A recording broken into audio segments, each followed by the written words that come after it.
Hello students, আজকে আমরা নতুন চ্যাপ্টারের আলোচনা শুরু করব। সেটা হচ্ছে পর্যায় সারণী এবং মৌলিক ধর্মের পর্যায়বৃত্ততা।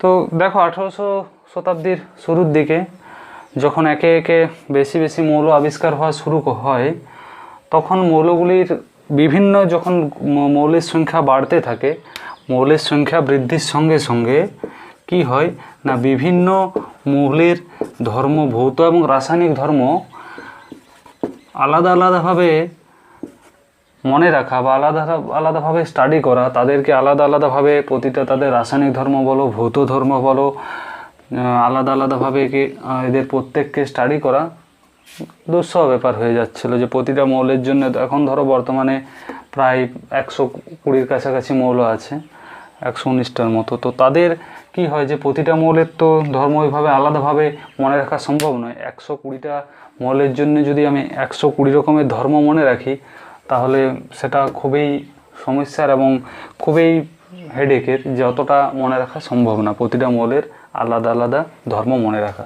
তো সেটার কারণে কিসের প্রয়োজন ছিল, যে মৌলগুলোর ক্লাসিফাইড করার, মানে মৌলগুলোর শ্রেণীবিন্যাস করার। এই যে এত মৌল, এত সংখ্যক মৌল আছে, তাদেরকে একটা শ্রেণীতে কতকগুলো শ্রেণীতে যদি ভাগ করে দেওয়া যায়, তাহলে কি হয় যে প্রতিটা জিনিসকে আমরা স্টাডি করতে পারবো। একটা মৌলকে স্টাডি করলে সে গ্রুপটার প্রতিটা মৌলকে আমরা, প্রতিটা মৌলের প্রকৃতি কীরূপ হবে, তাদের ধর্ম কীরকম হবে, তাদের রাসায়নিক বিক্রিয়া কীরকম হবে, সেটা আমরা একটা মৌলকে স্টাডি করলে বাকিগুলোর নির্ধারণ করতে পারি। এখন দেখো, আমাদের রুমে যদি আমরা একটা রুমের মধ্যে অনেক কিছু জিনিসকে হ্যাপাজেটলি এলোমেলোভাবে সাজিয়ে রেখে দিই, তাহলে কি হয়, কোনো একটা জিনিসকে খুঁজে পেতে আমাকে প্রচুর পরিশ্রম করতে হয়। আমি ধরো পেন, খাতা, কলম, বই, ইতিহাস, ভূগোল, বিজ্ঞান সব একসঙ্গে মিশিয়ে রেখে দিলাম। তাহলে তোমার যদি পার্টিকুলার কোনো একটা কলমের প্রয়োজন হয়, ধরো আমার এই মার্কারটা প্রয়োজন, আমাকে তো পুরো রুম খুঁজে বেড়াতে হবে। কিন্তু আমি যদি প্রতিটা জিনিসের আলাদা আলাদা একটা জায়গা রাখি, যে আমার বইগুলো থাকবে এখানে, তার মধ্যে ফিজিক্সের বইগুলো থাকবে এখানে, কেমিস্ট্রির বইগুলো থাকবে ওই জায়গাতে, তাহলে কি হয়, আমি পার্টিকুলার সেই জায়গায় গিয়ে খুঁজলেই পেয়ে যাব কেমিস্ট্রির বই, ফিজিক্সের জায়গায় গিয়ে খুঁজলেই পেয়ে যাব ফিজিক্সের বই।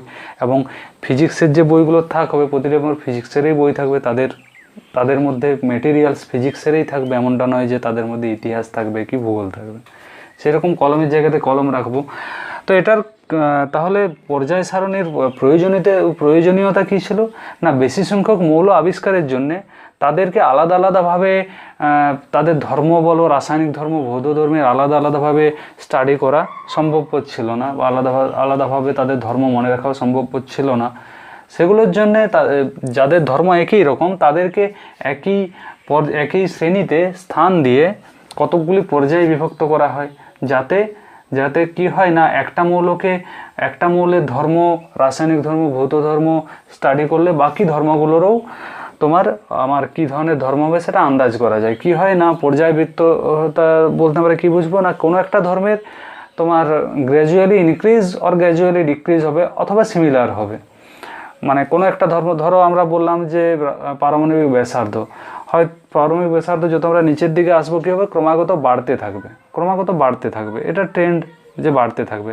আমরা যদি বলি যে ইলেকট্রন আসক্তি কি হবে না, যত নিচের দিকে আসবো তত কমতে থাকবে, নিচের দিকে এলে কি হবে না, ইলেকট্রনের আসক্তি কমবে। সেরকম আর কি প্রতিটা ধর্ম কি হয় যে গ্র্যাজুয়ালি ইনক্রিজ ও ডিক্রিজ হয়, সেটা আমরা একটা গ্রুপের একটাকে স্টাডি করলে বাকি যে মৌলগুলো আছে তারা কী ধরনের রাসায়নিক বিক্রিয়া করবে বা কী ধরনের তাদের ভৌত ধর্ম হবে সেগুলো বোঝা যায়। তো আমাদের এই পথ চলাতে প্রথম আমাদের যিনি অবদান রেখেছিলেন তিনি হলেন ডুবরেনিয়ার। প্রথম অবদান রেখেছিলেন ডোবেরিনিয়ার।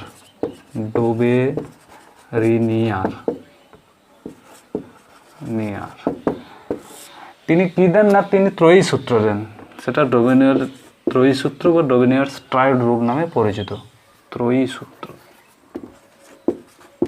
সূত্র, ডোবেনিয়ারের ত্রয়ী সূত্র। তিনি কি করেন, রাসায়নিক ধর্মের সাদৃশ্য আছে এমন কতকগুলি মৌলের তিনটার গ্রুপ তৈরি করেন। তিনটার গ্রুপ করেন, লিথিয়াম, সোডিয়াম, পটাশিয়াম। এরকম তিনটা মৌল, এদের দেখো রাসায়নিক ধর্ম একই রকম, এদের তিনজনকে নিয়ে একটা গ্রুপ করেন, সেরকম সালফার, সেলিনিয়াম, টেলুরিয়াম। এদেরকে নিয়ে আরেকটা গ্রুপ করেন, সেরকম আমাদের আছে ক্লোরিন, ব্রোমিন, আয়োডিন। এদেরকে নিয়ে একটা গ্রুপ করেন। তিনি কি বলেন যে তাদের এই যে গ্রুপগুলো করেন, এদের কি হয়, এদের ধর্ম একই রকম হয়। কি ধর্ম না, এদের দেখো যোজ্যতা 1 হবে, +1 সবারই। এদের ক্ষেত্রে কি হয়, এদের যোজ্যতা সবারই কি হয়ে যায় না 2, -2, বিভিন্ন ধরনের যোজ্যতা শো করতে পারে, সেগুলো ছাড়া আমি ইন জেনারেল একটা বলছি। -2, এখানে দেখো -1। সেরকম আমার যদি বলি যে ক্যালসিয়াম, স্ট্রন্টিয়াম আর বেরিয়াম, ক্যালসিয়াম, স্ট্রন্টিয়াম আর বেরিয়াম, এদের দেখো রাসায়নিক ধর্ম একই রকম হয়। এগুলো ধাতু, এদের যোজ্যতা 2, এদের বহিস্থ কক্ষে সবারই 2 করে ইলেকট্রন আছে। এরকম অনেক রাসায়নিক এবং ভৌত ধর্মের সাদৃশ্য লক্ষ্য করা যায়। তো তিনি এই যে শুধু এদেরকে একটা গ্রুপিংস করে দিলেন যে আমি এই 3টা মৌল একই রকমের ধর্ম, এদেরকে এক জায়গাতেই রেখে দিলাম, এদের পিছনে একটা যুক্তিও তিনি দেন। কি যুক্তি দেন না, এরকম কি হয় যে তিনি বলেন যে 3টা মৌলের রাসায়নিক ধর্মের সাদৃশ্য আছে, এমন 3টা মৌলের মধ্যে কি হয় যে শেষের দুটির পারমাণবিক ওজনের গড় মাঝেরটির পারমাণবিক ওজনের সমান। মানে আমি ধরো এ বি সি 3টা মৌল নিলাম, ক্যাপিটাল লিখি, এ বি সি 3টা মৌল নিলাম।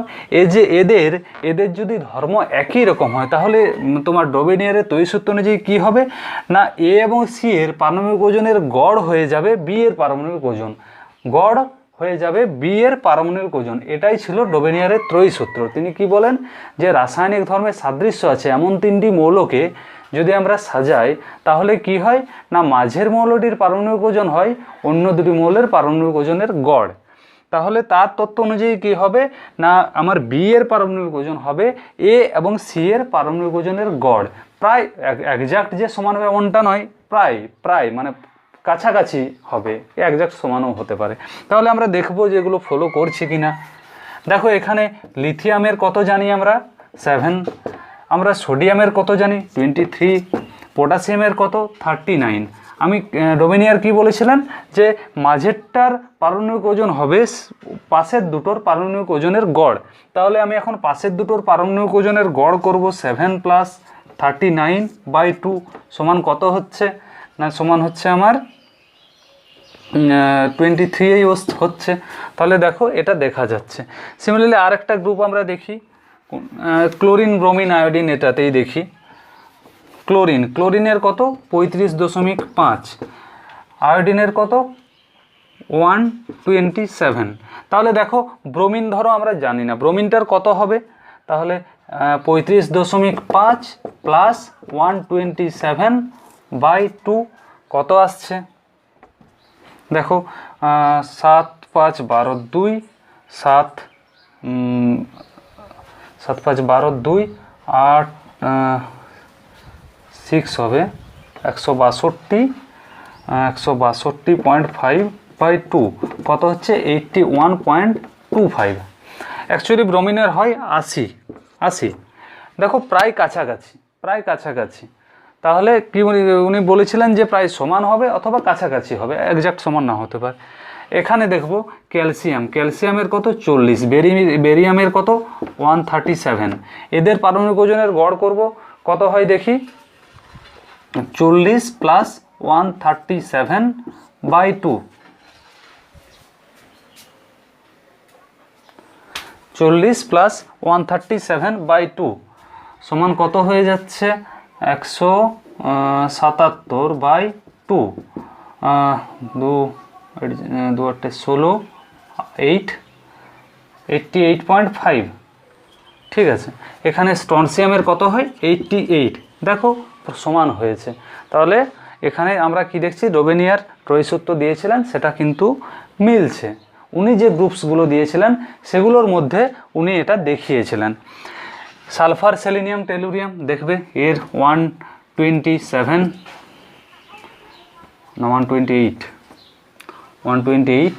সালফারের 32, সেলেনিয়ামের হয় 79। এদেরও দেখো প্রায় সমান হয়ে যাবে, এদেরও এটা 128, এদেরও দেখবে প্রায় সমান হয়ে যাবে। তো এরকম তিনি দেখেন কি যে শেষের দুটির পারমাণবিক ওজনের গড় হয় মাঝেরটার পারমাণবিক ওজন সবসময় যে একই হতে হবে, সিমিলার এমনটা না, কাছাকাছি যাবে। তো দেখো উনি এভাবে কতকগুলি গ্রুপস দেন। তখন মৌলের সংখ্যা খুব কম ছিল। যখন বেশি বেশি মৌল আবিষ্কার হতে শুরু করে তখন এই রুলটা কিন্তু আর ফলো হয় না। তখন মৌলের সংখ্যা কম ছিল, উনি কম সংখ্যক মৌলের মধ্যেই এই গ্রুপিংসটা তৈরি করেন। যখন মৌলের সংখ্যা বাড়ে তখন কিন্তু এই গ্রুপটার এই ট্রেনটা ফলো হয় না। আমরা তাহলে ডিমেরিস এই দেখো, যেমন আমাদের দেখব chlorine, fluorine, chlorine, bromine, iodine, এগুলো দেখি তাহলে। Fluorine, chlorine, bromine, iodine. আচ্ছা দেখো, এরা একই গ্রুপে আছে, এদের রাসায়নিক ধর্ম একই রকম। কারেন্ট চলে গিয়েছে, জানি না কতটা কি দেখাচ্ছে, তবু এটা পড়িয়ে শেষ করব। দেখো এদের রাসায়নিক ধর্ম কি হয়, একই রকম হয়। এখানে ফ্লোরিনের পারমাণবিক ওজন কত, 19, ক্লোরিনের কত, 35.5, ব্রোমিনের কত, 80, আয়োডিনের কত, 127। আমি কি দেখেছিলাম যে এই দুটোর গড় ব্রোমিনের সমান হয়েছিল। তাহলে তোমার ডোবেনিয়ারের তৈরিসূত্র অনুযায়ী একই গ্রুপে রাসায়নিক সাদৃশ্য আছে এমন মৌলের উনি বলেছিলেন যে মাঝেরটার পারমাণবিক ওজন হবে শেষের দুটোর পারমাণবিক ওজনের গড়। তাহলে ওনার তত্ত্ব অনুযায়ী ক্লোরিনের পারমাণবিক ওজন হওয়া উচিত ফ্লোরিন আর ব্রোমিনের পারমাণবিক ওজনের গড়। সেটা কি হচ্ছে আমরা দেখি সেটা। তাহলে ফ্লোরিনের কত, 19, ব্রোমিনের কত, 80/2 সমান কত হয়ে যাচ্ছে, 99/2 সমান হয়ে যাচ্ছে তোমার 48.5। 48.5 কি ক্লোরিনের ধারে কাছে আছে? ধারে কাছে নেই। ক্লোরিনের কোথায় 35.5, আমার এসছে 48.5। তাহলে এখানে ডোবেনিয়ারের তৈরিসূত্র ফেল করে যায়। দেখো ডোবেনিয়ারের পরে কে আসেন? ডোবেনিয়ারের পরে আসেন নিউল্যান্ড। নিউল্যান্ড কী দেন? অষ্টক সূত্র। তার অষ্টক সূত্র কি না, মৌলগুলিকে ক্রমবর্ধমান পারমাণবিক ওজন অনুসারে সাজালে একটি নির্দিষ্ট মৌল থেকে শুরু করে পরবর্তী অষ্টম মৌলগুলির ভৌত ও রাসায়নিক ধর্মের পুনরাবৃত্তি হয়। তার মানে মৌলগুলিকে যদি আমি ক্রমবর্ধমান পারমাণবিক ওজন অনুসারে সাজাই তখন একটা নির্দিষ্ট মৌল থেকে শুরু করলে তারপরের 8 নম্বর মৌল যেটা আসবে তার রাসায়নিক ধর্মের সঙ্গে 1 নম্বর মৌলের রাসায়নিক ধর্মের সাদৃশ্য হবে। যাই হোক, আমি সেটা টেবিলের মাধ্যমে দেখাই। তাহলে সেই অনুযায়ী তিনি করেন লিথিয়াম। লিথিয়ামের পরে আমার আসে বেরিলিয়াম, তারপর বোরন, তারপর কার্বন, তারপর নাইট্রোজেন, তারপর অক্সিজেন, তারপর ফ্লুরিন। তারপরে এখানে কে আসে? সোডিয়াম, তারপর ম্যাগনেসিয়াম, অ্যালুমিনিয়াম, তারপর আসে সিলিকন, তারপর ফসফরাস, তারপর সালফার, তারপর ক্লোরিন, তারপর আরও কে আসে? সোডিয়াম, পটাশিয়াম, তারপর ক্যালসিয়াম। তাহলে দেখো উনি এইভাবে মৌলগুলিকে ক্রমবর্ধমান পারমাণবিক ওজন অনুসারে সাজিয়ে দেন। সাজানোর পর কি বলেন যে একটা নির্দিষ্ট মৌল থেকে শুরু করে পরবর্তী অষ্টম মৌলে মৌলগুলির ভৌত ও রাসায়নিক ধর্মের পুনরাবৃত্তি হয়। তাহলে আমরা লিথিয়াম থেকে এখানে শুরু করব 1 নম্বর লিথিয়াম। তাহলে 1 নম্বর 1, 2, 3, 4, 5, 6, 7, 8 নম্বরকে আসছে সোডিয়াম। তাহলে ওনার সূত্র অনুযায়ী লিথিয়াম আর সোডিয়ামের ধর্ম একই হবে এবং একই হয়ও। এরপর আমরা বোরন থেকে শুরু করলাম। বোরন দেখো 1 নম্বর, 2 নম্বর, 3 নম্বর, 4 নম্বর, 5 নম্বর, 6 নম্বর, 7 নম্বর, 8 নম্বর। 8 নম্বরে আসছে অ্যালুমিনিয়াম। এদের রাসায়নিক ধর্ম একই রকম। তাহলে ওনার সূত্র অনুযায়ী আমরা কি দেখলাম যে একটা নির্দিষ্ট মৌল থেকে শুরু করে পরবর্তী অষ্টম মৌলগুলির ভৌত ও রাসায়নিক ধর্ম একই হয়। কখন না, যদি মৌলগুলোকে আমরা ক্রমবর্ধমান পারমাণবিক ওজন অনুসারে সাজিয়ে দিই। এখানে দেখো, এখানে নাইট্রোজেন থেকে শুরু করলে পরবর্তী অষ্টম মৌল আসে ফসফরাস, তাদের ধর্ম একই রকম। এইভাবে উনি কতকগুলি মৌলের গ্রুপ দেন এবং তিনি কি করেন না, একটা বড় কাজ করেন। সেটা হচ্ছে যে মৌলগুলিকে কোনো একটা ধর্মের ভিত্তিতে সাজাতে শুরু করেন। সেটা কি ছিল? পারমাণবিক ওজনের ভিত্তিতে সাজাতে শুরু করেন। আমার ডোবেনিয়ার কি বলেছিলেন যে ডোবেনিয়ারের তৈরিসূত্রে আমরা দেখেছিলাম যে মৌলগুলির রাসায়নিক মাঝের মৌলটির পারমাণবিক ওজন হয়েছিল পাশের দুটি মৌলের পারমাণবিক ওজনের গড়। উনি কিন্তু কোনো এভাবে সাজাননি বা সাজিয়ে কোনো টেবিল তৈরি করেননি, উনি জাস্ট কতকগুলো মৌলের গ্রুপ দিয়েছিলেন।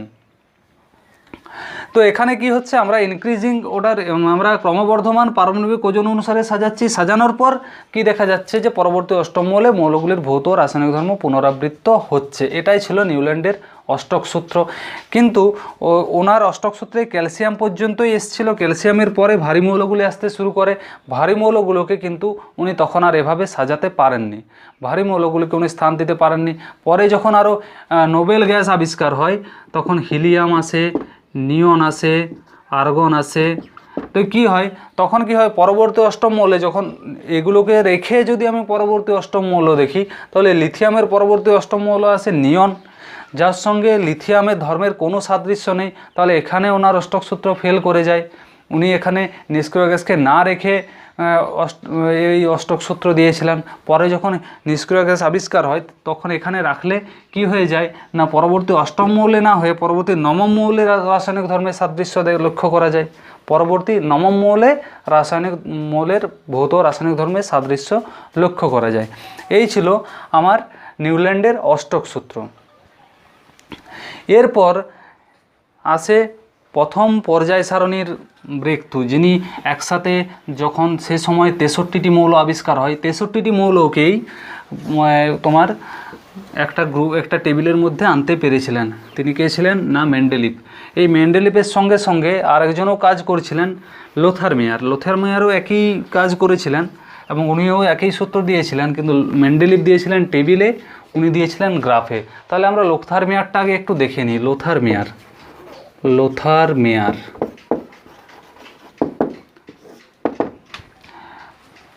লোথার মেয়ার কি করেন না, পারমাণবিক ওজনের সঙ্গে পারমাণবিক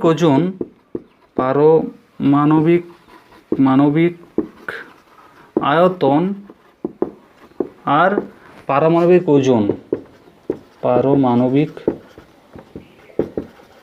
ওজন এই দুটোর উপর ভিত্তি করে একটা গ্রাফ তৈরি করেন।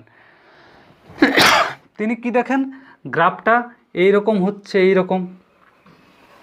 এইরকম গ্রাফ হয়, এইরকম গ্রাফ হতে শুরু করে। তিনি কি দেখেন, যেগুলো সিমিলার, যেগুলোর ধর্ম একই রকম, তারা এই গ্রাফের একই রকম পিকে থাকে। যদি ধরো আমি এখানে লিথিয়ামকে এখানে পেলাম, এই পিক পয়েন্টে লিথিয়ামকে পেলাম, সাপোজ ধরো লিথিয়ামকে এই পিক পয়েন্টে পেলাম, আমি যখন এই গ্রাফটাতে যাব তখন এখানে পাবো সোডিয়ামকে, এখানে পাবো পটাশিয়ামকে, এখানে পাবো রুবিডিয়ামকে,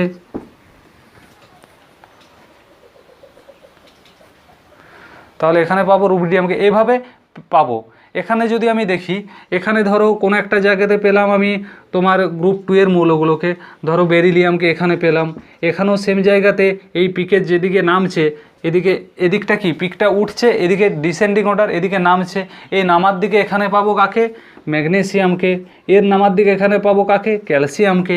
এইভাবে পারমাণবিক আয়তন ও পারমাণবিক ওজনের ভিত্তিতে তিনি যে গ্রাফ দেন, সেই গ্রাফে কি দেখেন যে সিমিলার ধর্ম, যাদের ধর্ম একই রকম, সেই মৌলগুলি এই গ্রাফের এক জায়গাতে সেম পিকে অবস্থান করছে। এটাই ছিল লোথার মেয়ারের সূত্র। এরপর যিনি আসেন তিনি হলেন মেন্ডেলিভ। তাহলে মেন্ডেলিভের পর্যায় সারণীটা আগে এঁকে নিই। দেখো মেন্ডেলিভ কী করেন, ক্রমবর্ধমান পারমাণবিক ওজন অনুসারে মৌলগুলিকে সাজান এবং ক্রমবর্ধমান পারমাণবিক ওজন অনুসারে সাজানোর পর কি দেখেন, একটা নির্দিষ্ট ইন্টারভেল পর, একটা নির্দিষ্ট বিরতির পর মৌলগুলির ভৌত ও রাসায়নিক ধর্ম পুনরাবৃত্ত হয়। তাহলে তার পর্যায় সূত্র কী ছিল, মেন্ডেলিভের পর্যায় সূত্র, যে মৌলগুলিকে ক্রমবর্ধমান পারমাণবিক ওজন অনুসারে সাজালে একটি নির্দিষ্ট বিরতির পর মৌলগুলির ভৌত ও রাসায়নিক ধর্মের পুনরাবৃত্ত হয়। তাহলে দেখো উনি এরকম সাজানোর পর কি দেখেন, এরকম একটা টেবিল পান, এরকম একটা টেবিল। দেখো মেন্ডেলিভের পর্যায় সারণীতে যে তোমার উল্লম্ব কলামগুলো আছে সেগুলোকে কি বলবো আমরা, গ্রুপ বা শ্রেণী। যে উল্লম্ব কলামগুলো আছে, উল্লম্ব কলামগুলোকে বলবো গ্রুপ বা শ্রেণী। আর যে অনুভূমিক কলামগুলো আছে, মৌলগুলোকে সাজানোর পর যে অনুভূমিক কলামগুলো পাওয়া যায়, ভূমির সাথে সমান্তরাল যে কলামগুলো পাওয়া যায়, সেগুলো হচ্ছে পর্যায় বা পিরিয়ড। তাহলে মেন্ডেলিফের পর্যায় সারণীতে এখানে দেখো কতগুলো পর্যায় আছে, এখানে 7টা পর্যায় আছে। 1 2 3 4 7 1 2 3 4 5 6 7 7টা পর্যায়। কটা শ্রেণী আছে? 8টা শ্রেণী আছে মেন্ডেলিফের পর্যায় সারণীতে। তাহলে 7টা পর্যায় ও 8টি শ্রেণী আছে। মেন্ডেলিফের পর্যায় সারণীতে মোট 63টি মৌলকে স্থান দেওয়া হয়েছিল। তো মেন্ডেলিফের যে পর্যায় সূত্র কী তাহলে সেটা বললাম, যে মৌলগুলিকে ক্রমবর্ধমান পারমাণবিক ওজন অনুসারে সাজালে একটি নির্দিষ্ট বিরতির পর মৌলগুলির ভৌত ও রাসায়নিক ধর্মের পুনরাবৃত্তি হয়। দেখো পর্যায়বৃত্ততা বলতে আমরা কি বুঝি? পর্যায়বৃত্ততা বলতে কি না, মৌলগুলিকে এভাবে সাজালে একটা নির্দিষ্ট বিরতির পর মৌলগুলির ভৌত রাসায়নিক ধর্মের যে পুনরাবৃত্ত হয়, কোনো ভৌত রাসায়নিক ধর্ম সিমিলার হবে, একই হবে, অথবা কি হবে, কোনো ভৌত বা রাসায়নিক ধর্মর ক্রমাগত কমবে বা ক্রমাগত বাড়বে, এটাই হয়। তো এরকম তোমার মেন্ডেলিফের পর্যায় সারণীতে তাহলে উৎকর্ষতা কী কী বা সুবিধা কী কী? দেখো মেন্ডেলিফ কী করেন না, 63টি যে মৌল আছে 63টি মৌলকেই তোমার পর্যায় সারণীতে স্থান দিতে পেরেছিলেন, যেটা অন্য কেউ প্রথমে দিতে পারেননি, সেটা মেন্ডেলিফ দিয়েছিলেন। যে অনাবিষ্কৃত মৌল ছিল, যেমন দেখো এখানে অ্যালুমিনিয়ামের নিচে গ্যাপ রেখেছিলেন, সিলিকনের নিচে গ্যাপ রেখেছিলেন। তাহলে এখানে পরবর্তী আবিষ্কার হয় গ্যালিয়াম আর এখানে হয় জার্মেনিয়াম। গ্যালিয়াম ও জার্মেনিয়াম এগুলো তিনি পূর্বেই নাম নির্ধারণ করে যান, এক্কা অ্যালুমিনিয়াম এক্কা সিলিকন। তাহলে এক্কা সিলিকন বলতে কি জার্মেনিয়াম, এক্কা অ্যালুমিনিয়াম বলতে গ্যালিয়াম। এগুলি তিনি এক্কা অ্যালুমিনিয়াম ও এক্কা সিলিকন হিসাবে নামকরণ পূর্বে থেকেই করে যান, এবং তাদের ভৌত ও রাসায়নিক ধর্ম কীরকম হবে সেগুলো সম্পর্কেও তিনি ভবিষ্যৎবাণী করে যান। তাহলে তিনি কি করেন না, অনাবিষ্কৃত মৌলের ভবিষ্যৎবাণী করেন, পরে যখন মৌলগুলো আবিষ্কার হয় তখন মেন্ডেলিফ যে ভবিষ্যৎবাণী করেছিলেন তার সঙ্গে মিলে যায়। আর কি করেন না, মৌলগুলির যে তো ওজন নিয়ে যে ছিল, যে মৌলগুলি ক্রমবর্ধমান পারমাণবিক ওজন অনুসারে সাজান।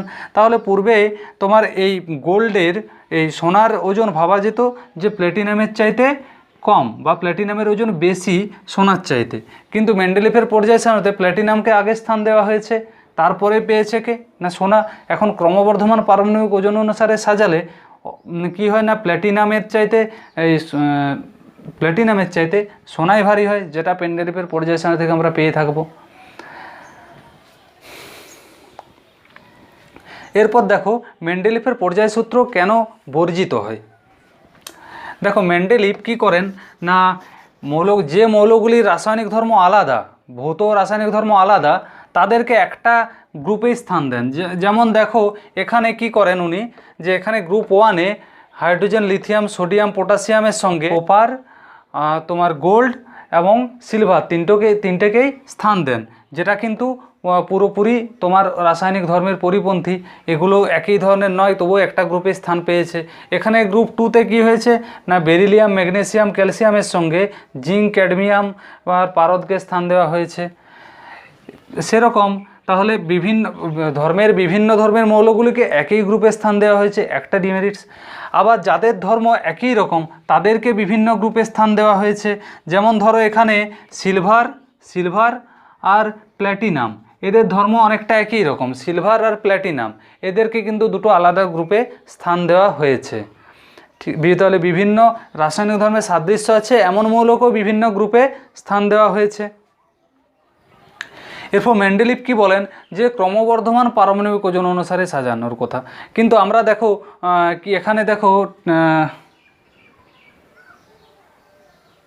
এই যে তোমার টেলুরিয়াম এবং আয়োডিন, টেলুরিয়ামের কত না 128, আয়োডিনের 127। তাহলে মেন্ডেলিফের পর্যায় সূত্র অনুযায়ী আয়োডিনকে স্থান দেওয়ার কথা ছিল টেলুরিয়ামের আগে, কিন্তু এখানে টেলুরিয়ামকে আগে স্থান দেওয়া হয়েছে, আয়োডিনকে পরে স্থান দেওয়া হয়েছে। উনি ক্রমবর্ধমান পারমাণবিক ওজন অনুসারে সাজানোর কথা বললেও উনি নিজেই সেই রুলকে ভায়োলেট করেন।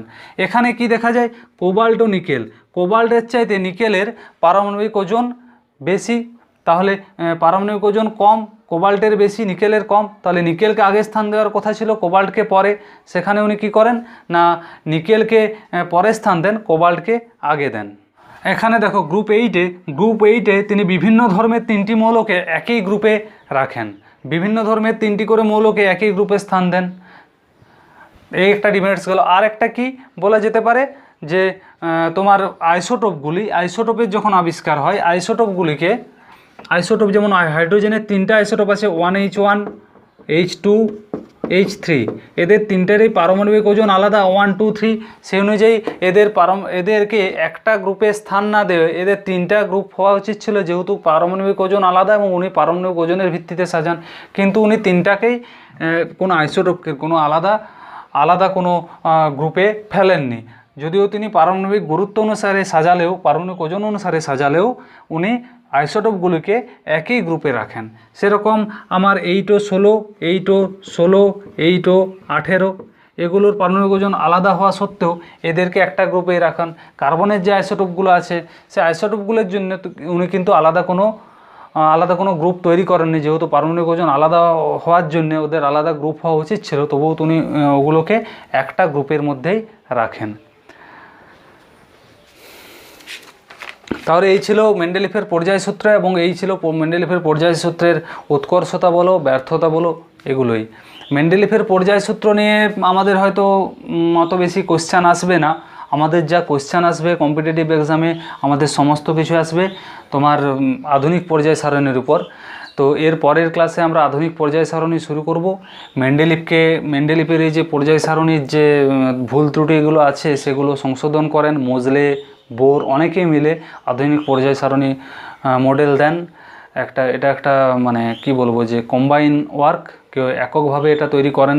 আধুনিক পর্যায় সারণী অনেকের অবদান আছে, তার মধ্যে বোর এবং মোজলের অবদান অনেক বেশিই ছিল, অনেকের অবদান ছিল। তো এর পরের ক্লাসে আমরা আধুনিক পর্যায় সারণী নিয়েই আলোচনা করব। এটা শর্টের মধ্যে সারলাম, আর এটা জানি না কতটুকু বোঝাতে পারলাম, কারণ এই ব্যাপারগুলো নিয়ে অতটা আর করা হয় না, যেহেতু এগুলো কাজেও তোমাদেরও বুঝতে পারবে পড়ার পর যে মেন্ডেলিফের পর্যায় সারণী সেরকম কেন কাজে আমাদের আসবে না। শুধুমাত্র এর যে ডিমেরিটসগুলো আছে সেগুলো একটু ভালো করে পড়ে নেবে, যে কী এর ব্যর্থতা, বা মেন্ডেলিফের পর্যায় সারণীর উৎকর্ষতা কী, মেন্ডেলিফের পর্যায় সারণীর পর্যায় সূত্র কী, এগুলোই হয়তো কোশ্চেনে আসতে পারে, আর বেশি কিছু আসবে না। আসতে পারে যে অ্যালুমিনিয়াম ও সিলিকনের যে পরের যে মৌলগুলি, অনাবিষ্কৃত মৌলগুলি ভবিষ্যৎবাণী করে যান, সেগুলো কী এক্কা অ্যালুমিনিয়াম, এক্কা সিলিকন, বা এইভাবে আসতে পারে। এক্কা অ্যালুমিনিয়ামের পরবর্তী নাম কি হয়? গ্যালিয়াম। এক্কা সিলিকনের পরবর্তী নাম হয় জার্মেনিয়াম।